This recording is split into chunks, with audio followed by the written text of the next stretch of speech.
Oke, bisa dengar suara saya? Bisa nggak? Ya, Bu. Oke. Ya, Bu. Ya. Saya share screen.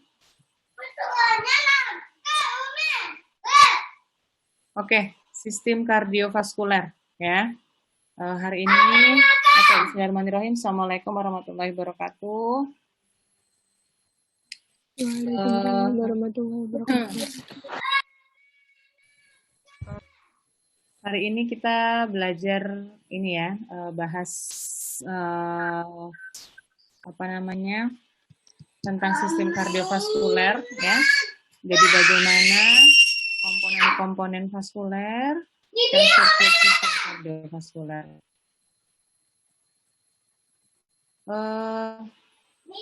Ada tentang hemodinamika ya. Nanti kita belajar. Jadi kardiovaskuler itu kita belajar tentang hemodinamika. Jadi bagaimana dinamisasi atau gerakan di mana darah itu memiliki dia terus mengalir ya, jadi nggak tetap, makanya disebut dinamis itu, dan ada kecepatan aliran darah tersebut. Nah itu nanti yang berpengaruh dengan yang kita sebut tekanan darah ya. Kemudian di dalam kardiovaskuler ini juga ya ada istilahnya elektrofisiologi. Jadi bagaimana fungsi normal elektrik ya, sistem listrik pada jantung. Makanya disebutnya elektrokardiografi ya, dari kata kardio itu kan jantung. Nah, di mana berarti nanti kita di sini ada aksi potensial jantung ya, kemudian dipengaruhi oleh inervasi jantung ya, keterlibatan elektrolit dalam aksi potensial jantung, juga cardiac output dan otot jantung, siklus jantung dan elektrokardiogram. Nah, sistem kardiovaskuler sendiri itu merupakan sistem yang tertutup ya.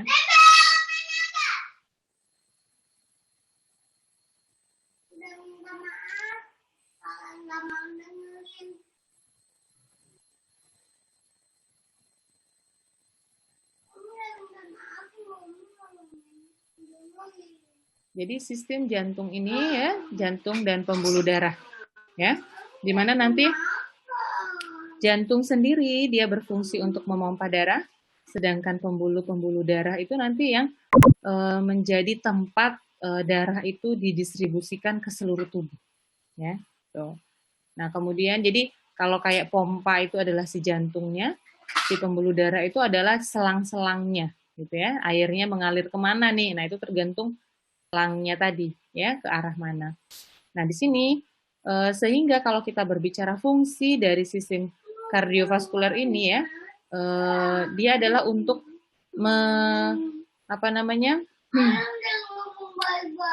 menyuplai oksigen dan nutrisi ya, menuju ke sel-sel di seluruh tubuh kita, dan juga untuk meremove ya, membuang sisa-sisa metabolisme, yaitu berupa karbon dioksida dan juga sisa atau sampah metabolisme lainnya. Nah, ini jantung. Jantung itu berada di daerah dada, ya, toraks itu dada, di antara paru kita. Ada paru kanan dan paru kiri, ya, dia berada di tengahnya, lebih ke kiri, gitu ya, tengah lebih ke kiri. Maka paru kiri kita itu dia lebih cekung, ya, lebih itunya itu kita bilangnya apa ya, kurvatura ya. Nah itu dia lebih cekung ya, lebih dalam. Nah kemudian nanti ada apex ya, apexnya yang berada di bawah. Nah, jadi karena memang posisinya di kiri, jadi kita bisa merabanya di daerah bawah kiri ya, dari dada kita menuju ke tulang apa kosta ya, tulang rawan di dada kita. Nah, kalau kita berbicara ukuran, ya ukuran jantung kita itu ya segenggam segenggam apa tangan kita itu, ya. Nah ini dia posisinya ya. Ini paru kanan, paru kiri ya. Ini tulang-tulang rawan kosta ya. Ini jantungnya. Jadi apexnya itu nanti di sini, ujung ya. Nih. Kalau kita potong dia, potong seret ya. Nah, dilihat dari atas itu seperti ini. Ini jantungnya ya. Nah, ini nanti paru kanan dan paru kiri. Nih, ini gambarnya. Nah, ini yang kita sebut diafragma itu adalah otot abdomen atau otot bagian perut yang memang dia membatasi dari rongga perut ini di sini sama rongga dada. Ini ada diafragma. Nah, jantung sendiri ya ada pelapisnya istilahnya ya, penutupnya, yaitu yang kita sebut perikardium. Nah, perikardium itu adalah membran ya, membran atau selaput dari apa namanya, dua lapisan seros ya. Seros itu adalah ininya, jenis lapisannya itu ya. Nah, ada visceral perikardium, dia yang langsung menempel di jantungnya. Kita sebutnya visceral perikardium. Kemudian parietal perikardium itu yang di luarnya, ya. Nah, ini si seros membran ini dia memiliki celah, ya, celah. Celah inilah nanti diisi oleh cairan, ya. Kita sebut cairan seros. Dia mengisi di antara dua celah ini, di antara visceral dan parietal perikardium. Sehingga jantung itu kalau misalnya ada trauma atau benturan ya, dia nggak langsung kena gitu, karena memang ada lapisan pelindung dan di antara dua lapisan pelindung tadi ada cairan. Ya, jadi kayak kita kalau kita apa namanya mukul balon yang berisi air itu kan beda ya dengan kita memukul yang tidak ada isi airnya gitu. Jadi penjagaannya terhadap jantung. Nah, kemudian dinding jantung sendiri ya. Jadi jantung sendiri itu ada lapisannya ya, terdiri dari 3 lapisan ya. Ada epikardium, miokardium dan juga endokardium ya. Nah, epikardium itu adalah lapisan di luar bagian luar dari jantung. Jadi bagian terluar dari jantung itu kita sebut epikardium ya. Kemudian dia berupa parietal perikardium ya. Jadi dia lapisan ini berasal dari parietal perikardium. Jadi dia lapisan jaringan ikat ya. Nah, lapisan jaringan ikat. Kemudian di bagian dalam yang yang langsung berhadapan dengan rongga di dalam jantung sendiri itu kita sebut endokardium ya. Nah, ini lapisan paling dalam itu berisi dari sel-sel endotelium ya. Nah, di antara epikardium dan endokardium itu ada miokardium. Ini lapisan tengah. Ya, nah ini biasanya sesuai namanya mio. Mio itu otot polos ya. Otot sih, bukan otot polos, otot. Nah, karena dia organ di dalam tubuh, nah itu dia berarti ototnya jenisnya otot polos ya, yang dia bergerak sendiri tanpa kita sadari ya. Nah, miokardium ini berada di tengah-tengah. Ya, di antara epikardium dan endokardium. Nah, ini ya kalau kita ambil nih serat ya, potong. Kemudian kita lihat dalamnya ya ada apa aja. Ini tadi ya. Ini perikardium itu. Jadi dia berisi dari lapisan parietal perikardium ya. Nah, kemudian ada miokardium di sini ya. Kemudian ada endokardium lapisannya. Ya. Nah, ini oh ya, ini parietal, ini visceral ya. Jadi saya tadi salah. Ini di sini salah ya tulisannya, bentar ya, saya perbaiki. Ini ya. Ini lapisan ini bukan parietal tapi vesikular ya. Visceral. Jadi ini ya. Lapisan ini harusnya. Jadi dia bagian dari visceral perikardium ya. Nah, ini.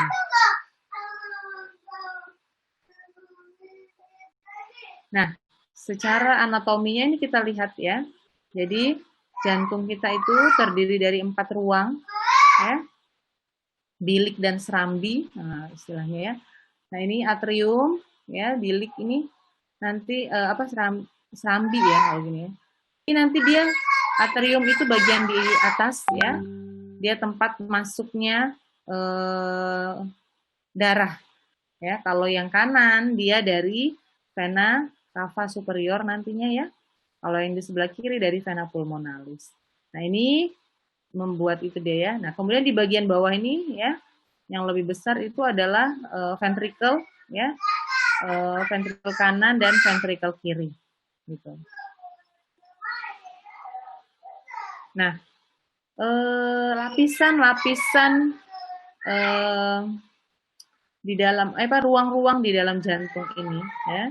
Nah, dia ada semacam sekat ya, ada semacam sekat ya tadi. Nanti dia yang akan membagi jadi empat ruang ya, 2 ruangan atrium kanan kiri dan juga 2 ruangan ventricle kanan kiri. Nah, atrium itu berfungsi menerima ya, jadi ruangan yang buat menerima darahnya. Sedangkan ventricle itu adalah ruangan yang nanti berisi darah yang akan dilepaskan. Ya, jadi yang pemompanya itu jadi nah, nanti ya kanan dan kiri ini ya dia bekerja seperti pompa gitu ya. Jadi dia bisa mengalirkan darahnya ke seluruh tubuh. Nah, kalau kita berbicara sirkulasi ya, sirkulasi darah sendiri, ini ya, ini ventricle kiri, ini ventricle kanan. Darah yang masuk dari vena cava superior ini yang ke atrium kanan, dia nanti akan masuk ke ventricle kanan, ya. Nah, di ventricle kanan ini dia nanti akan dipompa menuju ke pulmo, ya, atau ke paru. Nah, nanti di paru dia akan ditukar ya, yang kayak CO2, biru ini kan berarti dia kayak CO2. Ditukar dengan yang kayak O2, ya. Nah, ini dibawa oleh vena pulmonalis namanya ya.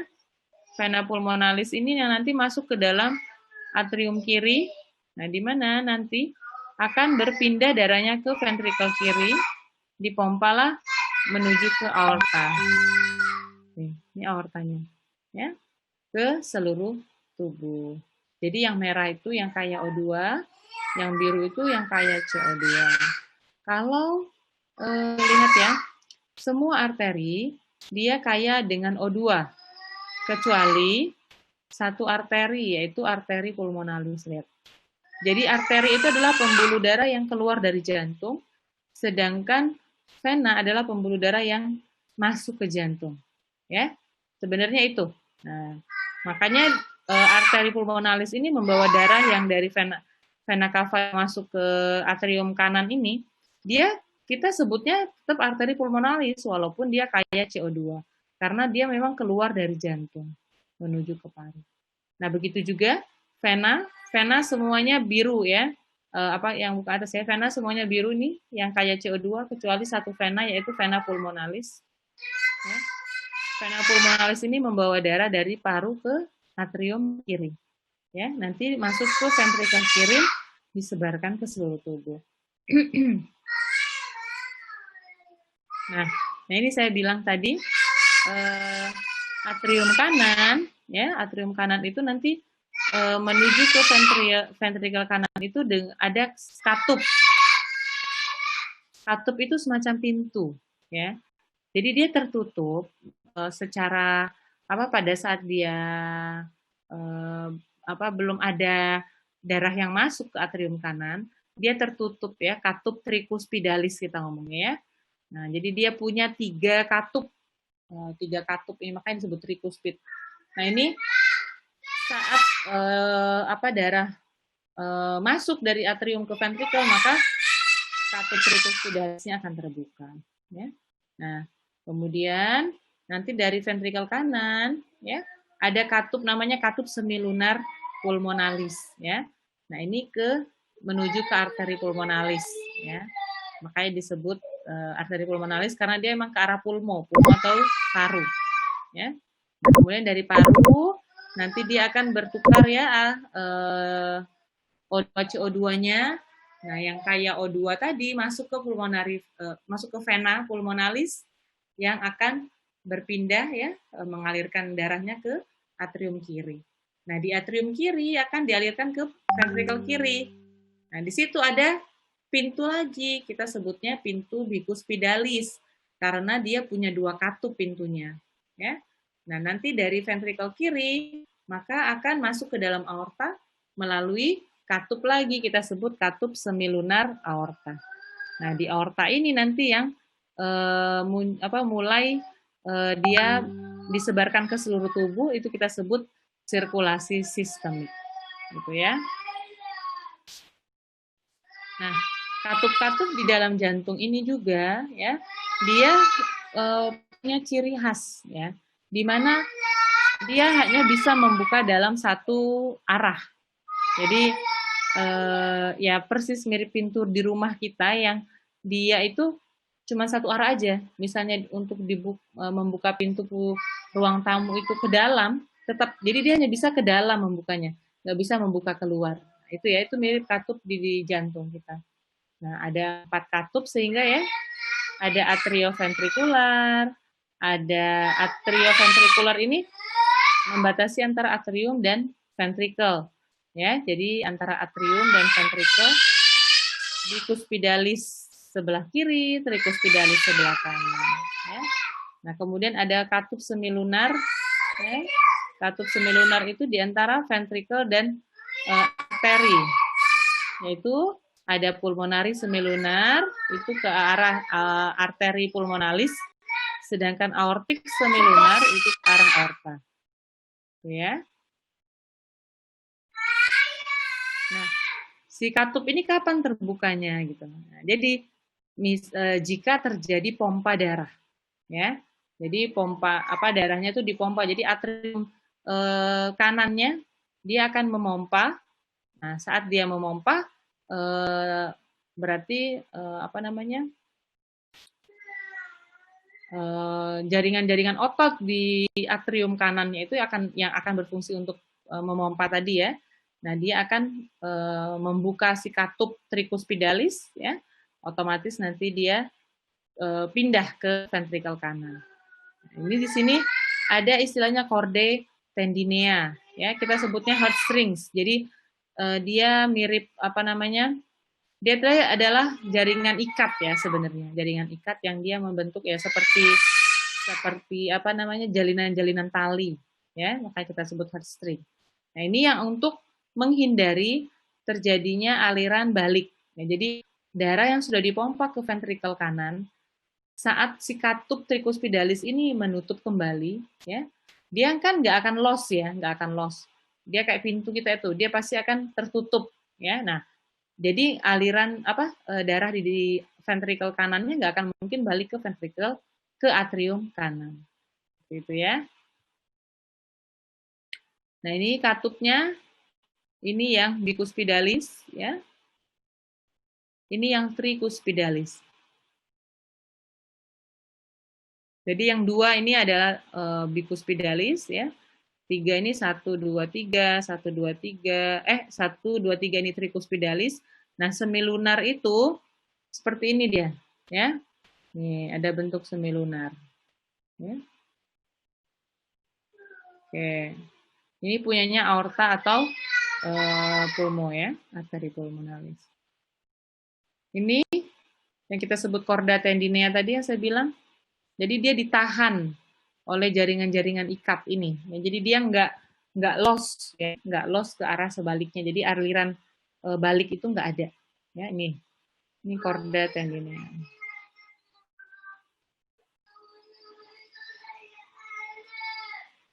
Nah, bagaimana katup jantung ini sendiri ya? Dia tadi yang saya bilang, misalnya darahnya masuk ya ke atrium, ya, atrium baik atrium kanan maupun atrium kiri, ya, maka dia akan mendorong, ya, nanti akan ada gaya pompa ya dari atrium. Nah, dia nanti yang akan membuka katup atrioventrikular. Nah, pada saat ventricle terisi, ya. Oke, saya minta waktu sebentar ya.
Ya, oke. Maaf ya.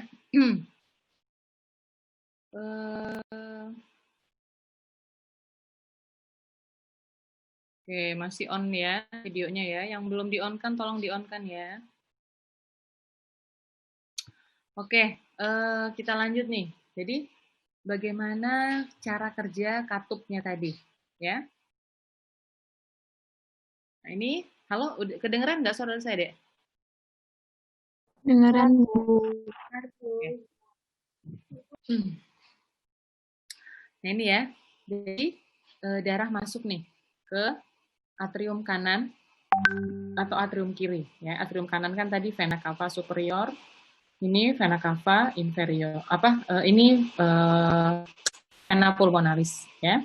Nah, saat di atrium itu terisi penuh ya dengan darah, maka dia menekan kayak semacam cairan itu ya udah penuh di dalam satu sisi, maka sisi di bawahnya dia akan menekan sisi di bawahnya. Itu yang tekanan itu akan menyebabkan terbukanya katup atrioventrikular, ya. Baik atrioventrikular yang di sebelah kanan yaitu cuspidalis atau yang kiri bicuspidalis. Nah, kemudian darah masuk akhirnya karena dia terbuka pintunya ya. Masuk dia akan menutup gitu ya. Jadi nanti ini dengan dia terbuka ini kan darah mengalir. Nah, agar darah yang berada di dalam atrium ini benar-benar keluar sempurna gitu ya, kosong. Nah, ini ada kontraksi dari sel lapisan otot pada atrium. Jadi darahnya semuanya masuk ke ventricle. Nah, kemudian di sini ada katup ya, katup. Nah ini ya darahnya masuk semua. Jadi yang tadi merah itu masuk ke dalam ventricle semua. Ya. Nah kemudian karena darahnya sudah masuk di sini, nanti dia akan berkontraksi ya. Jadi semacam berkontraksi karena dia akan mendorong darahnya menuju ke aorta, ke arteri, ya. Nah, kalau yang dari ventricle kanan nanti ke arteri pulmonalis ya yang menuju ke jantung, sedangkan dari atrium kiri dia ke aorta, ya ke seluruh tubuh darahnya. Pada saat ventricle berkontraksi, katup atrioventrikular tadi yang tricuspidalis atau bicuspidalis itu nanti akan tertutup. Gitu ya, tertutup. Nah, tetapi tertutupnya itu dia stop di tengah-tengah gitu ya, nggak akan, maksudnya kalau sudah tertutup sudah gitu, dia nggak akan mungkin loss ke bagian atrium karena ada penahannya yang kita sebut chorda tendinea tadi. Jadi nggak mungkin kolaps atau celah gitu ya, jadi membuat celah. Jadi dia hanya terbuka satu arah. Gitu. Nah, kalau katup semilunaris ya, yaitu yang ada di aorta maupun di arteri pulmonalis ya. Jadi pada saat si ventricle ini berkontraksi, kemudian tahanan di intraventrikular ini kan dia akan meningkat ya. Nah, meningkat itu jadi kayak tekanannya ya meningkat. Jadi kayak kita memompa itu ya kita memberikan tekanan yang lebih kuat ya. Nah, itu nanti akan mendorong darah menekan katup semilunaris ini gitu. Sehingga mereka akan terbuka. Ya, ini katupnya terbuka.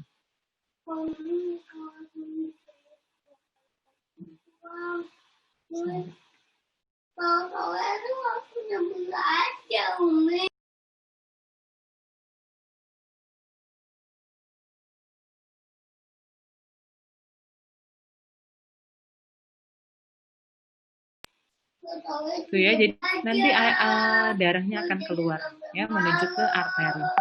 Nah, kemudian pada saat ventricle kosong ya, maka dia akan berrelaksasi ya. Jadi akan membesar kembali, akan relaksasi kembali ke bentuk semula ya. Nah, sehingga tekanan di intraventrikulernya juga akan turun. Nah, ini darah yang sudah mengalir di aorta dan arteri pulmonalis ini, nanti dia akan semacam ada aliran balik gitu ke arah ventricle. Nah, pada saat aliran balik ini dia diperlukan gitu ya, karena nanti berfungsi untuk membuat ya, jadi dia memberikan daya dorong kepada katup semilunaris tadi untuk menutup. Jadi akhirnya mereka menutup ya, nah, tertutup seperti ini. Jadi nggak akan ada darah yang mengalir lagi ke dalam ventrikel. Itu ya. Nah, sehingga ada beberapa kelainan pada katup yang kita sebut incompetent valve ya, jadi katup yang inkompeten. Nah ini katupnya itu dia nggak bisa kayak pintu yang satu arah tadi, tetapi dia malah bisa pintunya bisa ke depan belakang akhirnya gitu ya. Jadi ada backflow and repump. Jadi menyebabkan aliran darah itu bisa balik lagi ke tempat semula, gitu ya. Atau ada yang kita sebut kelainan stenosis. Stenosis itu katupnya itu mengeras, ya. Jadi mengeras. Jadi kalau kayak pintunya engselnya itu berkarat gitu ya. Jadi kalau mau nutup itu dia butuh butuh butuh tenaga yang lebih. Nah ini makanya ya. Jadi nanti jantung itu akan bekerja lebih keras. Ya. Nah ini kalau kelainan-kelainan katup ini bisa diperbaiki ya. Nanti diganti katupnya dengan katup buatan. Ya. Nah salah satu cara kita mengetahui kelainan katup ini adalah dengan mendengarkan bunyi jantung.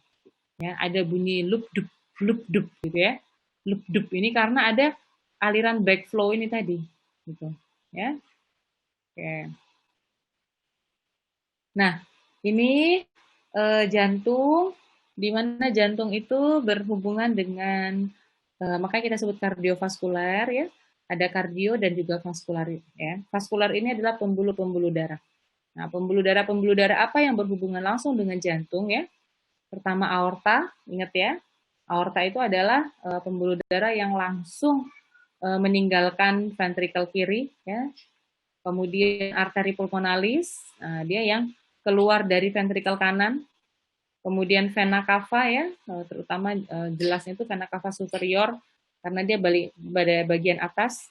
Nah, itu yang masuk ke dalam atrium kanan dan juga vena pulmonalis itu yang masuk ke atrium kiri. Ya. Nah, ini pembuluh darah yang langsung berhubungan dengan jantung. Nah, selain itu, ya, ada yang kita sebut sirkulasi koroner. Kalau sirkulasi koroner itu adalah sirkulasi yang ada di jantung itu gitu. Jadi pembuluh darah yang berada di jantung itu sendiri, ya. Nah, ini. Jadi karena apa kan darah yang berada di dalam ruangan di dalam jantung tadi, dia kan tidak akan apa istilahnya eh, nggak bocor kemana-mana kan gitu. Dan dia pun nggak akan diserap dari miokardium diserap ke perikardium itu enggak ya. Nah, sehingga ada pembuluh darah yang yang memang berada di sana untuk mempertahankan fungsi jantung sendiri ya. Itu kita sebut pembuluh darah koroner, ada arteri koronalis ya di sana. Kemudian vena ini bukan vena koronalis ya, vena kardiak ya, kita sebutnya vena kardialis. Ini ya. Jadi nanti darah akan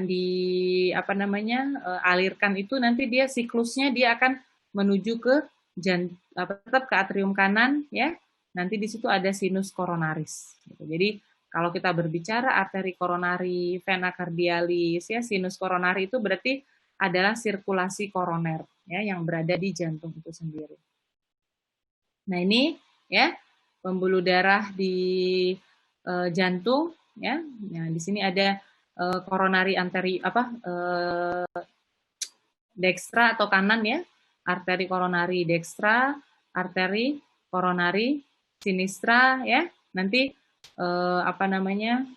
tergantung dia mendarahi atau memberikan suplai darah ke bagian mana. Tuh ya.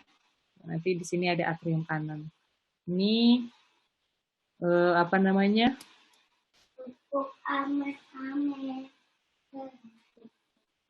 ya nanti muncul di sini ada pembuluh darah yang akan menyuplai. Ame dalam kupu-kupu Dia makan nasi.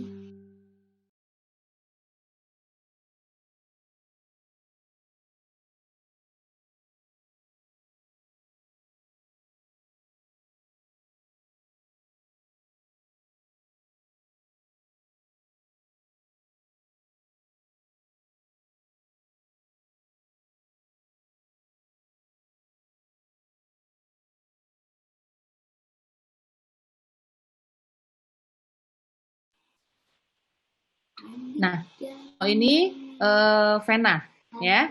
Jadi kalau tadi arteri itu yang keluar dari jantung ya, yang nantinya kaya dengan O2. Sedangkan vena, ya, ini nanti yang biru-biru ini ya, jadi diwarnain biru karena dia yang kaya dengan CO2. Ya, di sini juga. Nanti ini ada sinus coronalis yang saya bilang tadi, yang dia akan menuju ke ventricle kanan. Atrium kanan, ya. Tuh. Jadi dia tetap aliran darahnya itu akan tetap mengikuti tadi ya, dari vena nanti masuk ke atrium kanan. Sarupnya mau tambah. Sarupnya mau tambah. Bisa nanti dulu. Ini sudah.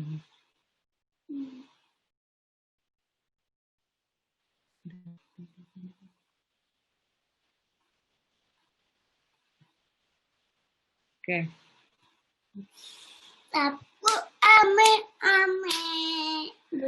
Nah, ini adalah kelainan-kelainan pada jantung misalnya ya. Kita menyumpai pompa jantung itu terlalu cepat ya. Itu nanti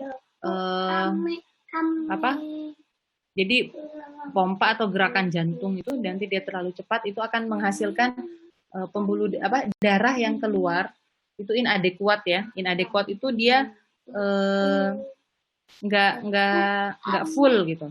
Jadi masih tersisa gitu. Padahal tubuh kita butuh ya. Nah, ini nanti yang biasanya menimbulkan angina pectoris ya. Angina pectoris ini itu terasa nyeri di dada kiri ya, dada bagian kiri letaknya jantung kita yang dia menembus sampai ke belakang dan menjalar sampai ke tangan dan jari. Nah, kemudian ada sistem konduksi. Nah, sistem konduksi, kalau kita berbicara sistem konduksi pada jantung, kita berbicara tentang aliran listrik yang ada pada jantung. Ya. Nah, ada sistem konduksi intrinsik kita sebutnya, yaitu ada sistem nodal, ya, nodus. Ya. Jadi nanti ada nodus-nodus yang memang dia berfungsi untuk menghantarkan aliran listrik tersebut. Ya. Nah, ini sel-sel otot jantung ya, nanti dia dengan adanya sistem konduksi ini dia mampu berkontraksi ya, bekerja itu tanpa impuls saraf. Impuls saraf itu tanpa adanya rangsang ya yang dialirkan melalui aliran melalui saraf kita itu. Nah, dia nggak butuh impuls saraf. Jadi dia bisa membuat kontraksi sel ototnya itu sendiri. Ya, nah itu reguler. Jadi reguler ada ritmiknya. Makanya kalau kita mendengarkan bunyi jantung kita itu ya ada ritmiknya ya, dek dek dek dek misalnya ya. Dan itu terus menerus ya, terus menerus nggak akan berhenti kecuali orangnya kita nyatakan meninggal dunia ya, maka dia akan berhenti. Nah, di sini ya, kalau kita berbicara sistem konduksi ini, ada yang kita sebut nodus tadi ya.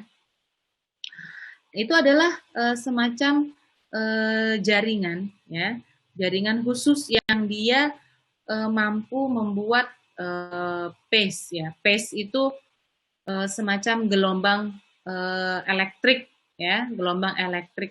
Jadi kayak dicas gitu ya, kayak apa istilahnya ya, awal mulanya gitu ya, awal mula yang dia mampu memunculkan aliran listrik di situ ya. Itu kita sebut pacemaker ya. Jadi pembuat pace ya, pembuat alirannya ini. Nah, ada kita sebut nodus SA. sinoatrial nodus. Dia letaknya di atrium kanan, ya. Nah ini.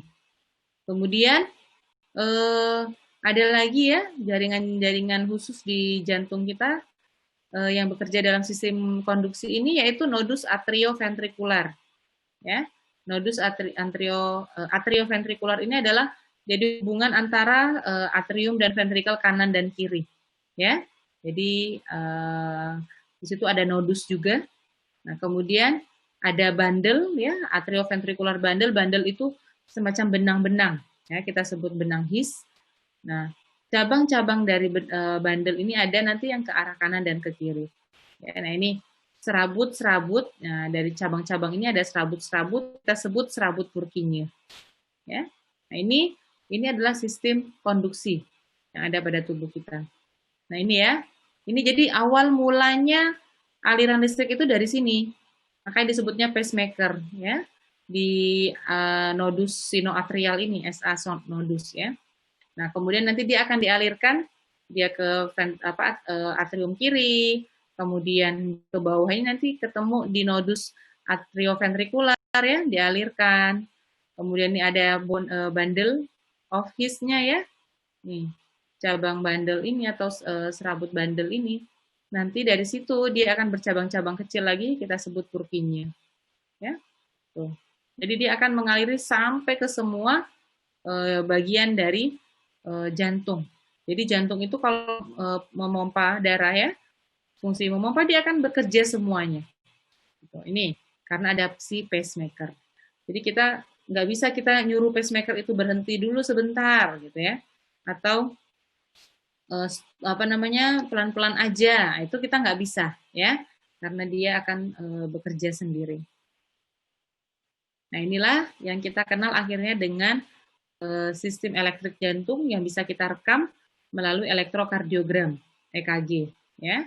Nah, pada EKG ini nanti kita akan menjumpai ada semacam gelombang-gelombang yang merepresentasikan kerja dari otot jantung kita, ya. Ada gelombang P, ngomongnya gelombang P. Gelombang P itu adalah impulsnya yang dari nodus sinoatrial tadi dia melewati atrium, ya, sehingga terjadi kontraksi dari atrium, ya, itu gelombang P. Kemudian QRS, ya, QRS ini adalah penjalaran dari impuls saraf, ya, yang dari pacemaker tadi ke arah septum, ya, di sekitar ventricle. Nah, ini melibatkan serabut-serabut Purkinje, ya. Itu nanti QRS. Sedangkan T, ya, gelombang T itu adalah ujung dari aktivitas elektrik pada ventricle. Nah, sehingga T itu selesai nanti mulai muncul lagi gelombang P. PQRST. Muncul lagi P lagi, gitu ya. Seperti ini ya. Ini gelombang P. Ini kontraksi atau depolarisasi dari atrium. Kemudian dilanjutkan oleh QRS, ya. Ini kontraksinya ventricle nanti di sini, ya. Kemudian gelombang T akhir dari kontraksi ventricle atau nanti ini relaksasinya, ya. Jadi akan muncul gelombang-gelombang yang mempresentasikan kegiatan konduksi pada jantung. Nah, ini misalnya dia nggak beraturan seperti ini, ya. Oke, dia mungkin terjadi ventricular fibrilasi kita sebutnya.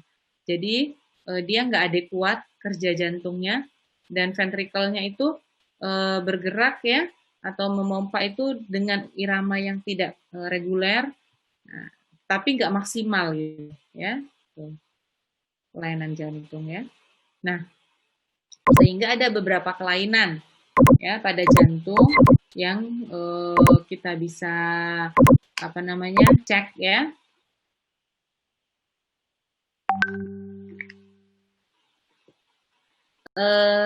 Pertama, gangguan pada atrioventricular nodus tadi. Jadi ventrikelnya itu nanti biasanya, ya, karena sudah tidak ada aliran listrik yang baik, ya, yang masuk ke nodus atrioventrikular karena ada kerusakan di sini, maka dia akan mengalirkan ke bagian ventricle terutamanya itu menjadi lebih lambat ya, sehingga pelambatan dari kerja jantung, pompa terutama ya.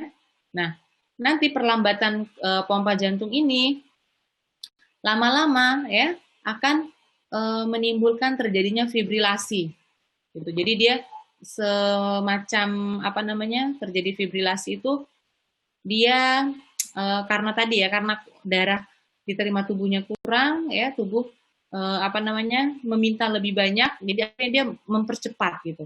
Tapi mempercepatnya itu nggak maksimal gitu ya. Jadi yang keluar pun nggak maksimal.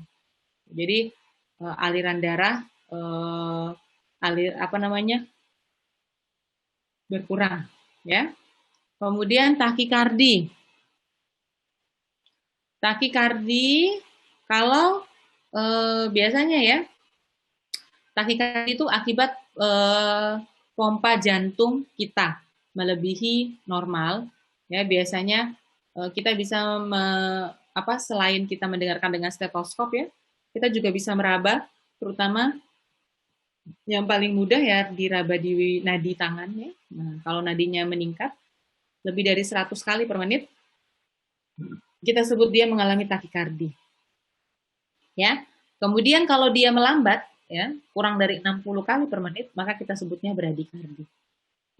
Ya. Nah, ini siklus jantung. Jadi nanti atrium itu akan berkontraksi ya secara simultan. Nah, pada saat atrium relaksasi, maka ventricle yang berkontraksi.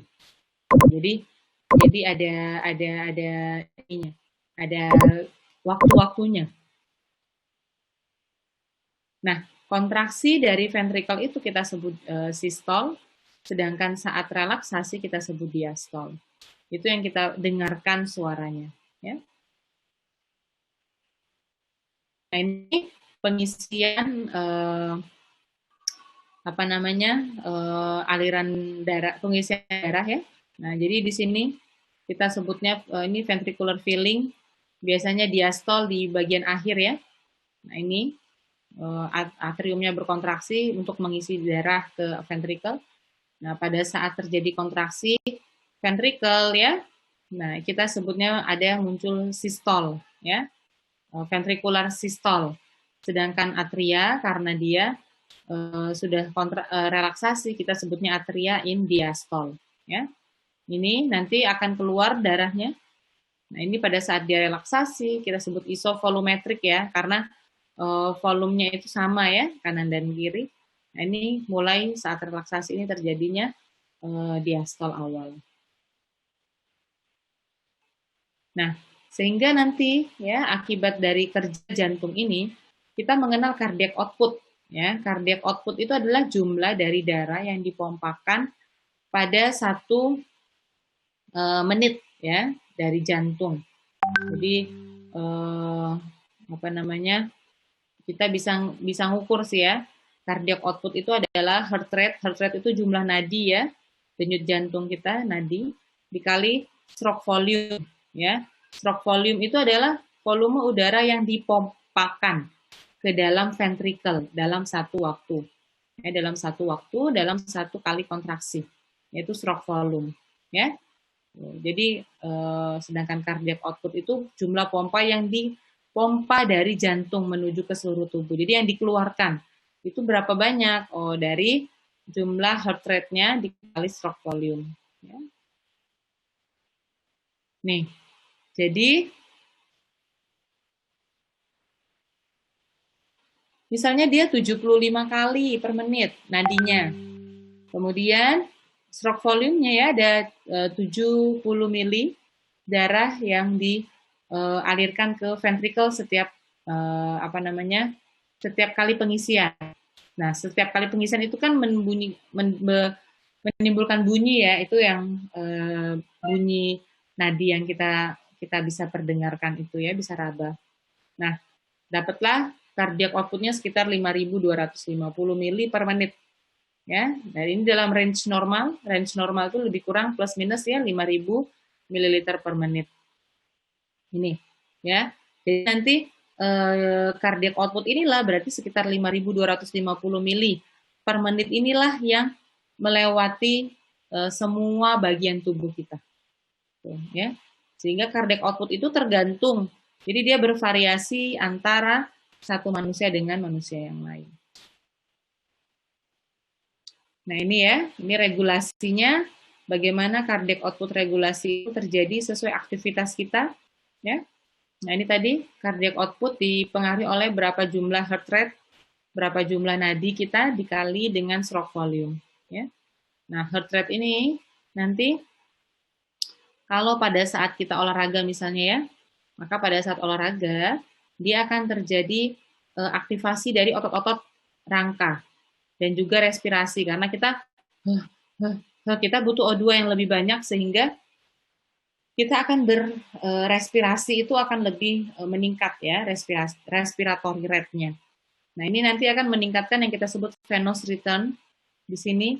Nah, jadi yang balik, aliran vena yang balik itu berapa, itu akan ditingkatkan untuk mengisi stroke volume yang lebih banyak. Ya. Nah, sedangkan di bagian sini ya untuk meningkatkan detak jantung, olahraga juga ya karena blood pressure-nya menurun di sini nanti. Kemudian ada stressor, ya ini misalnya stressornya adalah olahraga ya, di sini bisa ya exercise. Nanti dia akan mengaktifasi sistem saraf simpatis. Nah, sistem saraf simpatis akan langsung meningkatkan heart rate atau dia akan memacu kekuatan otot-otot jantung ya, kontraktilnya. Nah, nanti dia akan berpengaruh dengan stroke volume.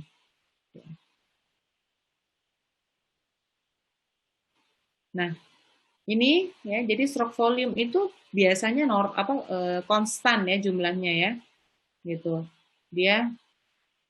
Dia mengikuti ada hukum kita sebut hukum Starling. Jadi semakin besar otot itu stretching itu dia mengembang ya, pengembangan sel-sel otot jantungnya, maka semakin kuat kontraksi yang dimunculkan gitu ya. Jadi memang pada saat kita ingin mengganti atau memperbanyak cardiac output, kita biasanya merubah di bagian heart rate-nya ya. Jadi saat jantung memompa darah itu berapa kali, nah itu nanti yang akan kita yang akan perubahan-perubahan itu yang akan menimbulkan perubahan pada cardiac output. Jadi ada regulasi dari heart rate ini ya, denyut jantung ini dia bisa meningkat, itu dia karena sistem saraf simpatis ya, misalnya krisis ya, jadi pada saat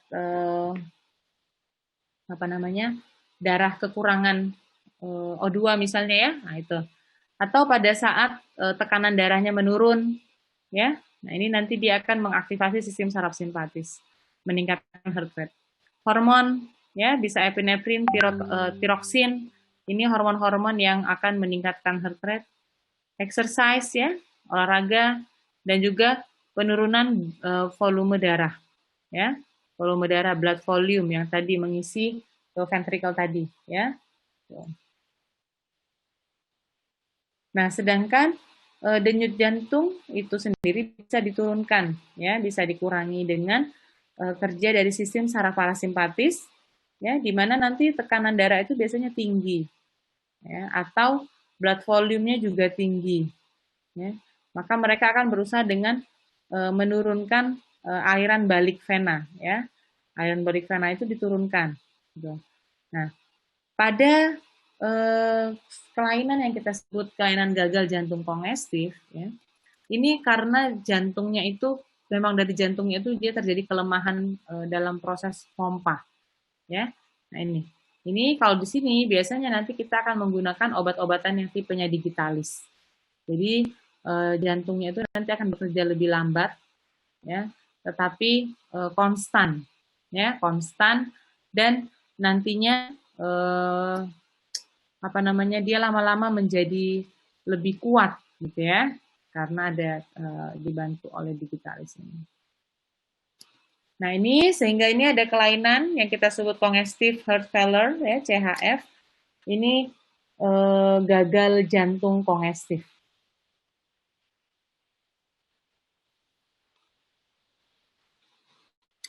Gagal jantung kongestif ini ya. Jadi nanti dia terjadi gangguan pada pompa jantung, sehingga sirkulasi ya darah yang bersirkulasi di aliran pembuluh darah itu tidak cukup jumlahnya, ya. Nah, biasanya proses gagal jantung kongestif ini progresif, ya progresif. Jadi dia pelan-pelan, tetapi selalu ada kemajuan, itu progresif. Kemudian mungkin karena ada arteriosklerosis pada pembuluh darah koroner. Jadi arteriosklerosis itu ada timbunan plak. Ya, jadi plak kalau kayak kita kalau di pipa itu dia ada semacam karatnya, ya, atau nempel kemudian di situ nanti numpuk gitu. Jadi alirannya terhambat, ya bisa. Kemudian tekanan darahnya tinggi, ya, dan riwayat dari punya kelainan jantung yaitu infak miokardial, ya. Jadi bisa muncul itu. Nah, sedangkan ini ada yang kita sebut left side, ada yang kita sebut right side. Jadi letak kegagalan jantung itu sebelah mana? Kalau sebelah kiri nanti biasanya munculnya adalah congestive pulmonalis, ya, congestive atau sufokasi dari pulmonalis. Sedangkan yang bagian kanan yang gagal misalnya, ya, maka dia bisa menyebabkan congestive peripheral, ya, jadi kelainan perifer atau tepi-tepinya dan juga udema, bengkak, ya, jadi bengkak hampir seluruh bagian dari tubuh, terutama bisa muncul itu di tungkai ekstremitas, ya, dan juga kelopak mata. Nah itu, ya.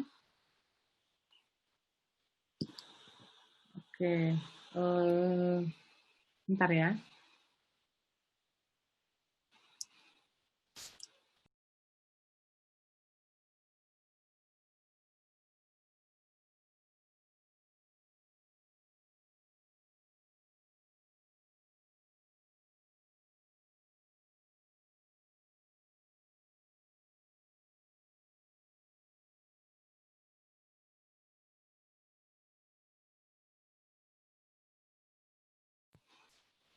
Nah, untuk ini ya,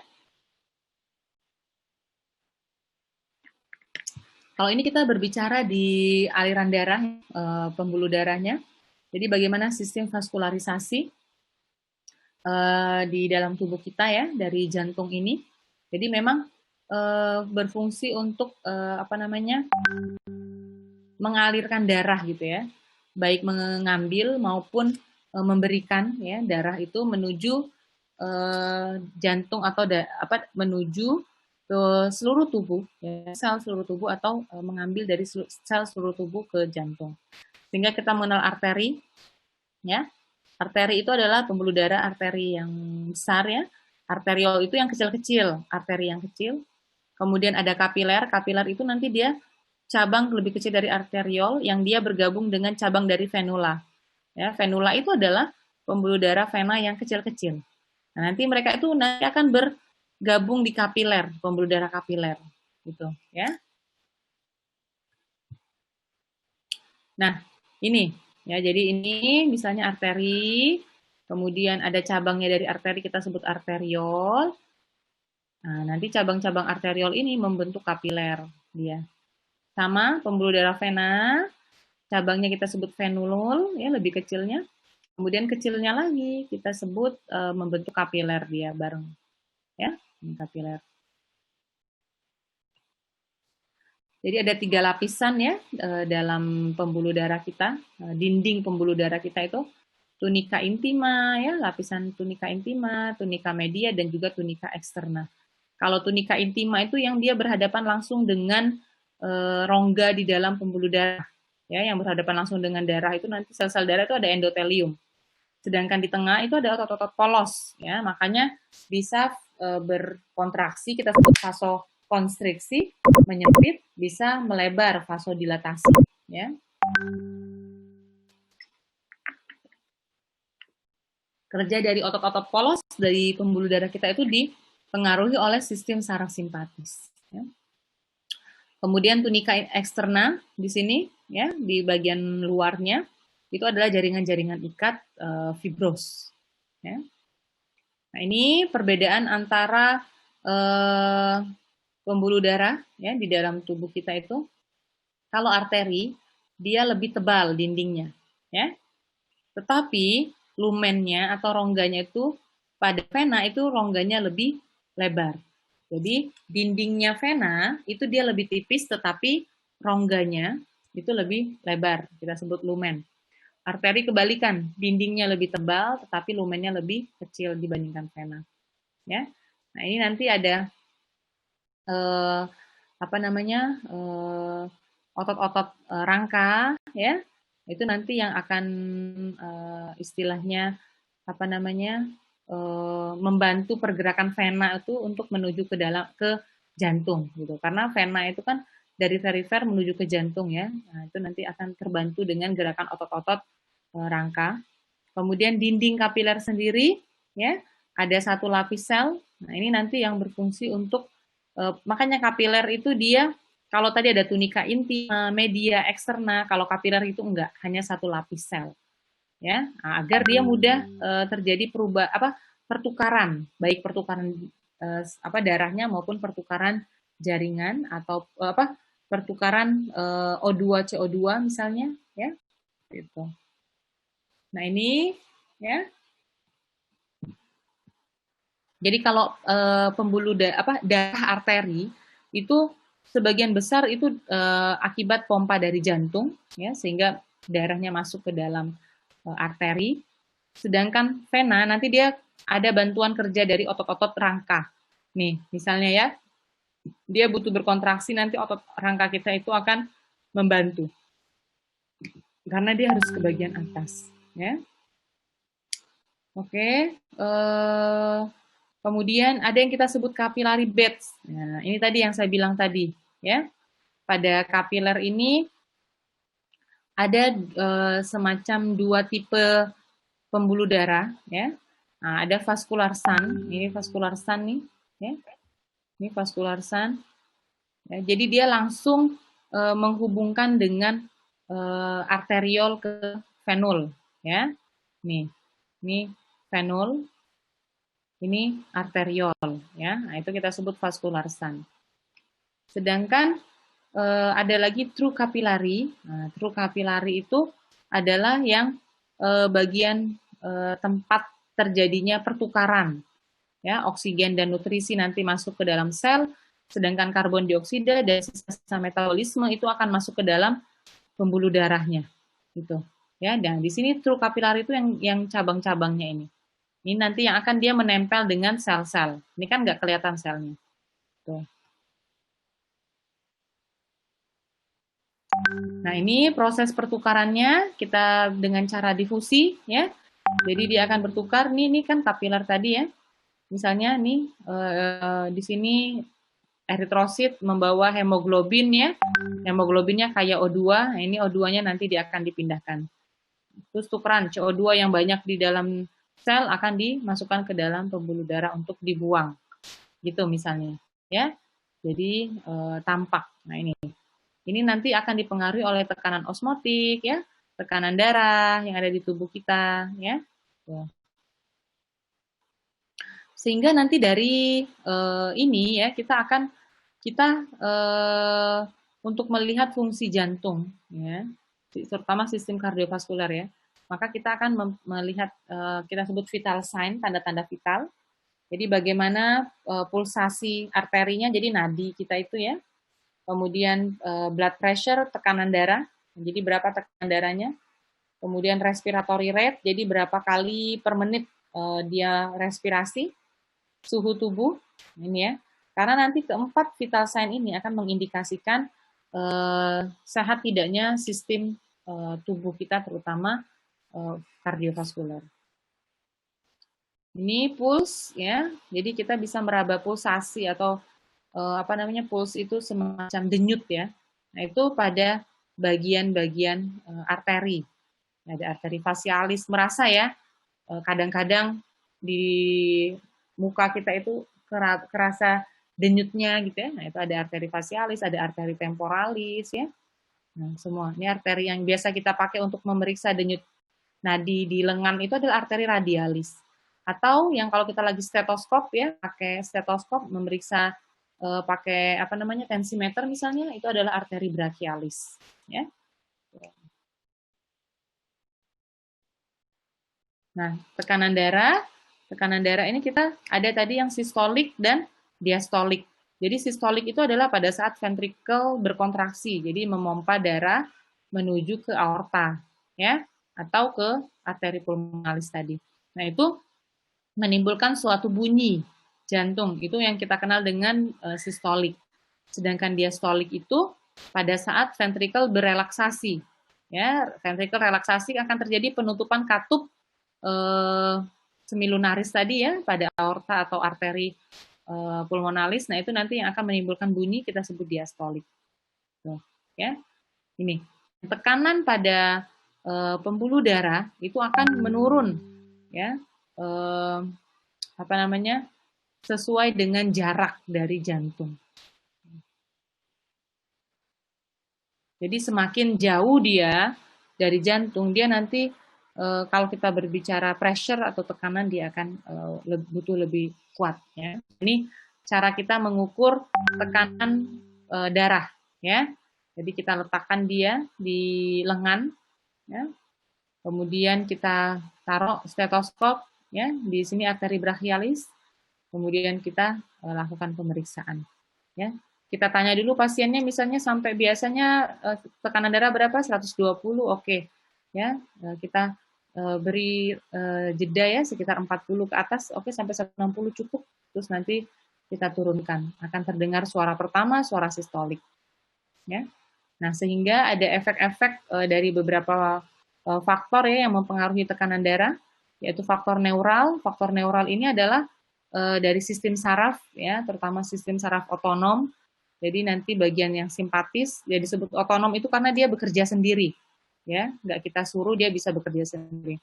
Itu faktor neural, jadi faktor dari pembuluh saraf, ya, serabut saraf. Sedangkan faktor dari renal, faktor dari ginjal, ya, karena ginjal itu nanti yang berfungsi untuk meregulasi volume darah yang disaring, ya. Nah, dia ini bisa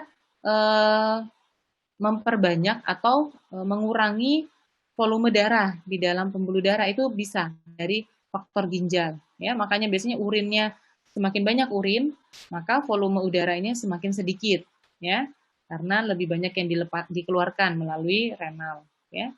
Nah, di sini ada hormon renin yang berfungsi untuk mengontrolnya ya. Kemudian temperatur, suhu, jadi apa namanya, pada saat suhu panas ya, maka pembuluh darah kita itu akan vasodilatasi, dia akan melebar, sehingga panasnya itu diharapkan cepat keluar, ya, cepat keluar, cepat didistribusikan, sehingga tubuh tidak mengalami panas tinggi. Sedangkan pada saat kita berada pada suhu yang dingin, maka pembuluh darah kita akan mengalami vasokonstriksi, ya, jadi akan menyempit.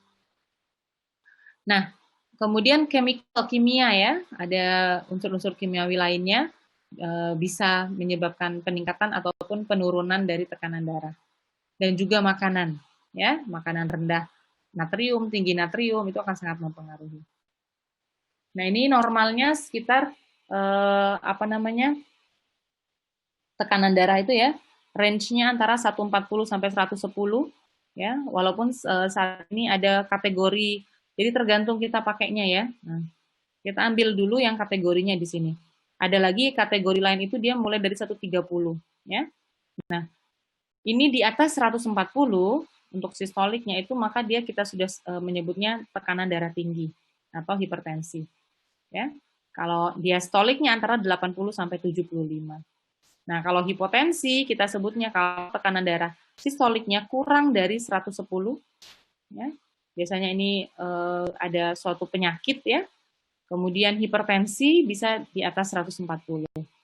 Ya. Nah, ini kalau misalnya terus-menerus terjadi itu membahayakan, ya, harus segera diobati. Oke, habis kuliah pada hari ini. Ada waktu 6 menit ya untuk bertanya. Saya soalnya ada kuliah lagi nih, 14.40. Nah, jelas nggak tentang sistem kardiovaskuler? Jadi bagaimana jantung kita ya, fungsi memompa darah, kemudian ya tadi jantung kita itu kita mau ujian, hadapin misalnya ujiannya face to face misalnya ya, itu kita nggak bisa ke dosen kita apa ngadepin dosen oh ketahu itu dosen itu terkenal misalnya killer misalnya ya strict misalnya. Nah, kita merasa langsung deg-degan. Nah, deg-degan itu kan denyut jantungnya meningkat ya. Itu kita nggak bisa bilang ke jantung kita, pelan-pelan aja gitu. Nah, itu nggak bisa, karena dia punya pacemaker tadi gitu. Dia punya otot polos yang bekerja berdasarkan pacemaker yang ada pada nodus SA ya. Nodus SA ini nanti yang akan sinoatrial ini ya, yang akan menjadi semacam pusatnya, nah, itu pacemaker. Nah, misalnya terjadi gangguan pada pacemaker ya, jantungnya kan nggak bisa memompa nih, ya nggak ada aliran listriknya. Nah itu makanya yang ada istilahnya dia operasi pemasangan pacemaker itu bisa ya, jadi pacemakernya rusak diganti dengan pacemaker yang baru buatan. Gitu. Tapi ya tadi ya karena memang itu nggak bisa tergantikan dengan kontrol dari diri kita gitu ya. Gitu. Jadi emang harus si pacemakernya. Oke, ada yang mau bertanya tentang kuliah fisiologi jantung pada siang hari ini?